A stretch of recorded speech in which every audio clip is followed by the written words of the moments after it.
Chapter 4 की अगले अभ्यास में कुछ सवाल हैं जिनमें मूलों के लक्षण ज्ञात करने हैं। तो मूलों के लक्षण ज्ञात करने की कुछ कंडीशन है, उनको समझ लीजिए पहले।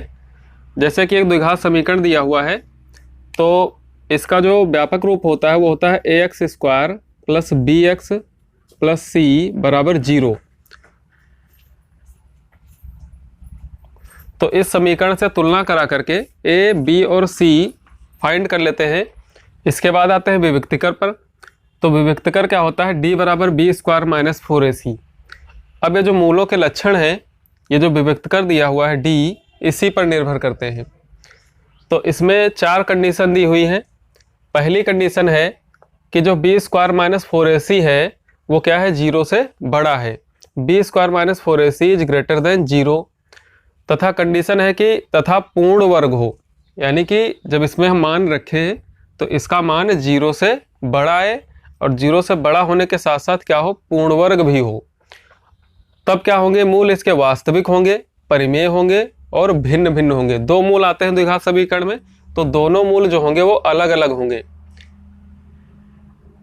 दूसरी कंडीशन है कि बी स्क्वायर माइनस 4ac का मान 0 से बड़ा है, लेकिन क्या है कि पूर्ण वर्ग ना हो। तो पूर्ण वर्ग संख्याएं जैसे कि मान लीजिए 4 है, ठीक है, 16 है, ये कैसी पूर्ण वर्ग संख्याएं हैं। और जैसे कि मान लीजिए 3 है, 5 है, ये पूर्ण वर्ग संख्याएं नहीं हैं।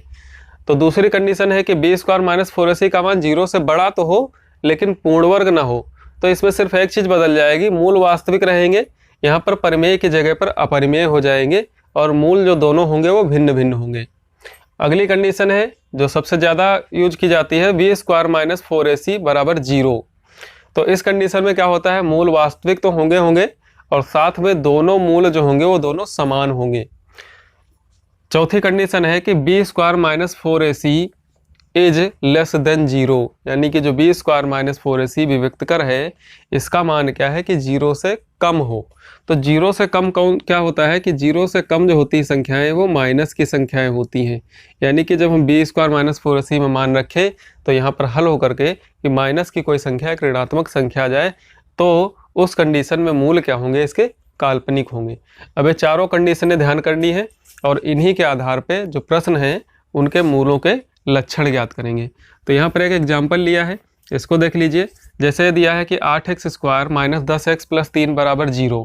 तो अगर हमारा समीकरण बराबर के उस साइड में कोई संख्या लिखी हुई है, कोई कुछ भी लिखा है, तो इसको सबसे पहले हम इस रूप में लेकर आएंगे। बराबर के दाहिनी साइड में 0 रखेंगे, सारी संख्याएं बराबर के बाईं साइड में कर लेंगे, और चिन्हों का खास ख्याल रखेंगे। तो यहाँ पर x square bx plus c बराबर 0 से तुलना करने पर हम क्या पाते हैं कि a बराबर दिया है 8 और b बराबर हो जाएगा माइनस का 10 और c बराबर आ जाएगा 3। अब मूलों के लक्षण बताने हैं, तो विविक्तकर ज्ञात करेंगे। विविक्तकर d बराबर होता है बी स्क्वायर माइनस 4ac, तो इसको लिखेंगे d बराबर B square minus 4ac। B square यानी कि जो b वाली संख्या दी है, कितना दिया है, माइनस का 10। तो माइनस 10 का क्या करेंगे, वर्ग करेंगे। इसके बाद माइनस 4, a 8 है और c कितना है, 3। तो माइनस 10 का वर्ग हो चाहे प्लस 10 का वर्ग हो, 100 ही रहेगा। तो बराबर में आ जाएगा 100 माइनस 8, 4 और 3 की गुणा करेंगे, तो 4 और 3 की गुणा 12, 12 और 8 की गुणा 96, तो आ जाएगा 96। इसको घटा देंगे तो आ जाएगा 4।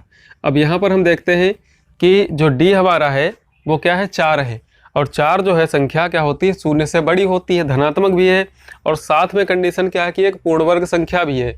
तो कौन सी कंडीशन लगेगी कि बी स्क्वायर माइनस 4ac का मान 0 से बड़ा है और तथा पूर्ण वर्ग है।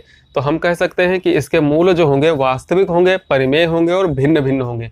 तो अतः ये वाली कंडीशन लगेगी कि मूल इसके वास्तविक, परिमेय, भिन्न भिन्न होंगे। इसी प्रकार जितने भी प्रश्न हैं सब में a b c पहचान करके विविक्तकर में मान रखेंगे, और विविक्तकर में मान रख कर हल करेंगे। हल करने के बाद हमको एक कंडीशन ध्यान होनी चाहिए, इन्हीं के आधार पर हम बता सकते हैं कि मूल हमारे कैसे होंगे।